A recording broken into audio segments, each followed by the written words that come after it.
seandainya ada tetangga kita, setiap kali dia masak, dia minta garam. Misalkan, setiap kali dia mau masak, dia minta garam. Mungkin satu atau kedua kalinya kita masih memberikan dengan keadaan tersenyum. Tetapi untuk ketiga kalinya, keempat kalinya, mungkin mah huto-huto'o, kata orang Gorontalo.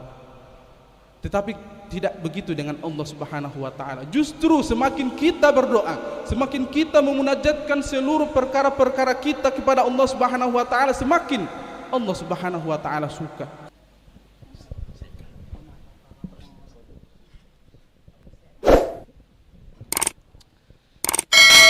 Assalamualaikum warahmatullahi wabarakatuh. Innal hamdalillah nahmaduhu wa nasta'inuhu wa nastaghfiruh wa na'udzu billahi min shururi anfusina wa min sayyiati a'malina may yahdihillahu fala mudilla lahu wa man yudlil fala hadiya lahu wa ashhadu an la ilaha illallah wahdahu la syarika lahu wa ashhadu anna Muhammadan 'abduhu wa rasuluh. Allahumma shalli wa sallim ala sayyidina Muhammad wa ala alihi wa sahbihi wa sallam.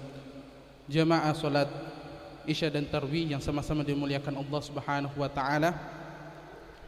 Puji syukur kehadirat Allah Subhanahu wa taala, Tuhan semesta alam, yang masih memberikan kepada kita nikmat kesehatan, nikmat keafiatan, nikmat iman dan Islam, sehingga kita masih dapat dikumpulkan oleh Allah Subhanahu wa taala di tempat ini, di tempat yang berberkah ini, untuk melaksanakan ibadah-ibadah di malam-malam yang mulia. Jangan mengira jamaah sekalian yang sama-sama dirahmati oleh Allah Subhanahu wa taala bahwasanya kita datang di masjid ini menunaikan salat Isya dan tarawih itu karena memang itu sudah kebiasaan kita.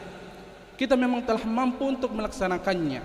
Tidak jamaah sekalian, kata Allah Subhanahu wa taala, "Wa ma bikum min ni'matin faminallah." Tidaklah satu nikmat yang Allah Subhanahu wa taala berikan kepada kita kecuali itu dari Allah Subhanahu wa taala. Makanya nikmat kita merasakan ibadah, nikmat kita merasakan ketaatan, itu semuanya dari Allah Subhanahu wa taala. Bukan karena kita sehat, bukan karena kita kuat. Meskipun orang-orang di luar sana, ikhwah dan jamaah sekalian yang sama-sama dirahmati oleh Allah Subhanahu wa taala, diberikan kesehatan, diberikan fisik yang kuat, tetapi Allah Subhanahu wa taala tidak memberikan nikmat kepada mereka untuk melaksanakan ibadah di malam-malam yang mulia ini. Salawat dan salam tak lupa kita haturkan kepada junjungan kita baginda Rasulullah sallallahu alaihi wasallam, kepada keluarga beliau, sahabat beliau, dan insyaallah sampai kepada kita umatnya yang masih konsisten dengan sunnah-sunnah serta petunjuk dari beliau sallallahu alaihi wasallam. Jamaah sekalian yang sama-sama dirahmati oleh Allah Subhanahu wa taala, saya tidak akan berlama-lama karena memang betul seperti kata Ustadz Fadli tadi, bahwasanya disebutkan dalam kitab Lataiful Ma'arif bahwasanya jika seandainya malam Jumat itu bertepatan dengan malam ganjil di 10 terakhir, fahiya arja min ghairiha, maka malam itu paling diharapkan terjadinya Lailatul Qadar dibandingkan malam-malam lainnya. Makanya jamaah sekalian yang sama-sama dirahmati oleh Allah Subhanahu wa taala, singkat saja faedah-faedah yang akan saya berikan di kesempatan kali ini. Selebihnya kita manfaatkan dengan beribadah. Jangan sampai waktu di malam ini ada mungkin kita gunakan untuk sesuatu yang tidak ada manfaatnya jamaah sekalian. Singkirkan dulu gadget-gadget kita, dunia-dunia kita. Singkirkan dulu obrolan-obrolan dengan teman kita tentang perkara bisnis misalkan, tentang perkara politik misalkan, tentang perkara bola misalkan, kalau umpamanya ada. Singkirkan dulu yang seperti ini. Kita fokus untuk malam ini jamaah sekalian yang sama-sama dirahmati oleh Allah Subhanahu wa taala, untuk beribadah, untuk menegakkan syariat-syariat Islam di malam yang mulia ini. Karena malam ini, malam Jumat, bertepatan dengan 23 Ramadan, malam ganjil jamaah sekalian. Jemaah sekalian yang sama-sama dirahmati oleh Allah Subhanahu wa taala, ada satu amalan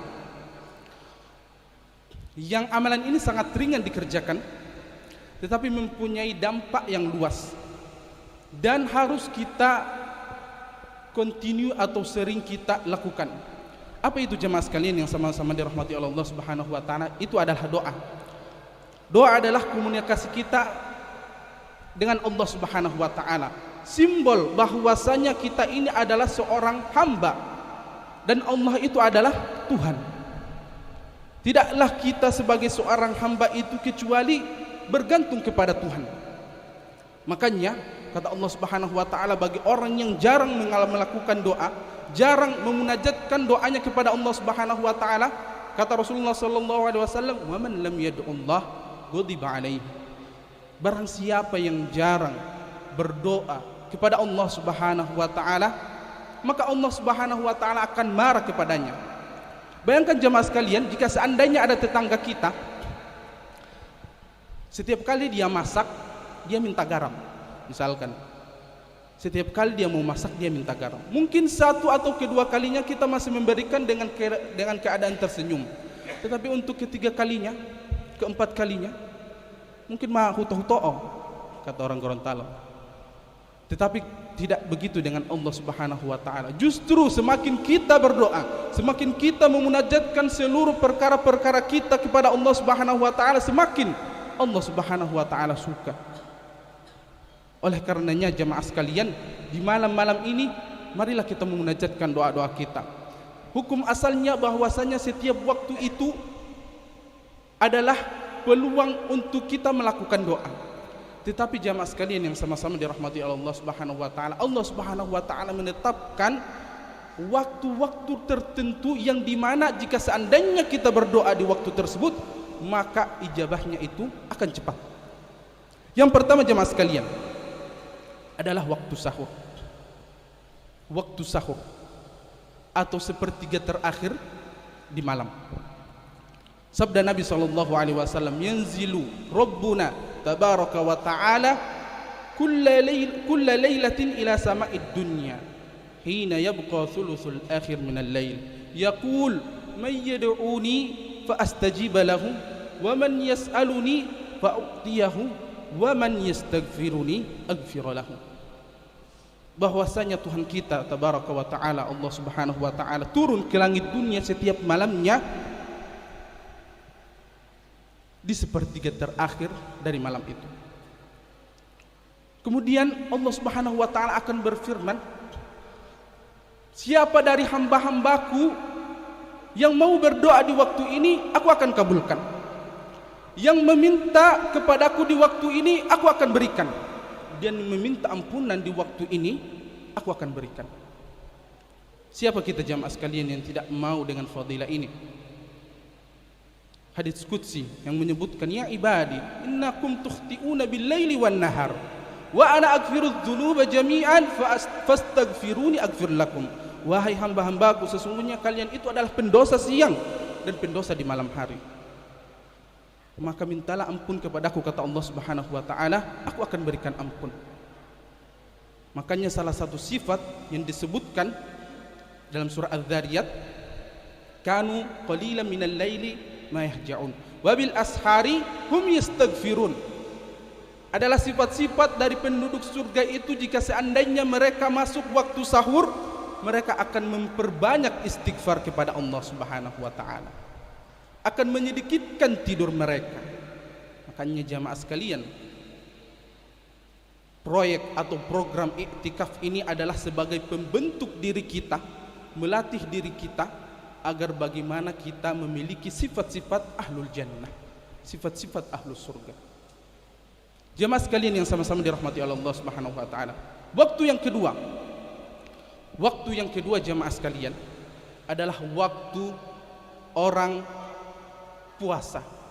Ketika orang berpuasa, kata Nabi sallallahu alaihi wasallam, "Thalathatun la turaddu da'watuhum as-sha'imu hatta yuftir wal imamul adil wa da'watul mazlum." 3 golongan yang Allah Subhanahu wa taala tidak akan tolak doanya. Yang pertama adalah orang yang berpuasa sampai dia berbuka. Kemudian yang kedua adalah doanya imam-imam atau pemimpin yang adil. Dan yang ketiga adalah doanya orang-orang yang terzalim. Makanya kita yang sudah diberikan oleh Allah Subhanahu wa taala kelebihan kemampuan, nikmat untuk menjalankan ibadah puasa, plus diberikan waktu istijabah khusus bagi orang-orang yang berpuasa. Jamaah sekalian, yang terakhir saya singkat, yaitu pada saat hari Jumat. Kata Nabi SAW, wa fihi sa'atun la yuwafiquha abdun muslim wa huwa yusalli yas'alullahu syai'an illa a'tahu iyyah. Di hari Jumat itu ada waktu yang tidaklah seorang hamba berdoa di waktu itu kecuali Allah Subhanahu wa taala akan berikan.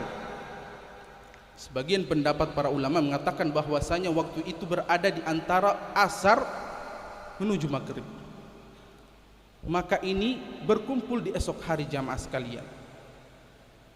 Besok adalah hari Jumat, kita berpuasa plus diberikan fadilah oleh Allah Subhanahu wa taala bahwasanya ada waktu-waktu yang Allah Subhanahu wa taala khususkan, jika seandainya kita berdoa di waktu itu Allah Subhanahu wa taala akan kabulkan. Maka janganlah kita menyia-nyiakan kesempatan ini dengan begitu saja. Marilah jamaah sekalian, kita memanfaatkan fadilah-fadilah yang Allah Subhanahu wa taala adakan di bulan ini yang Allah Subhanahu wa taala tidak adakan di bulan-bulan yang lain.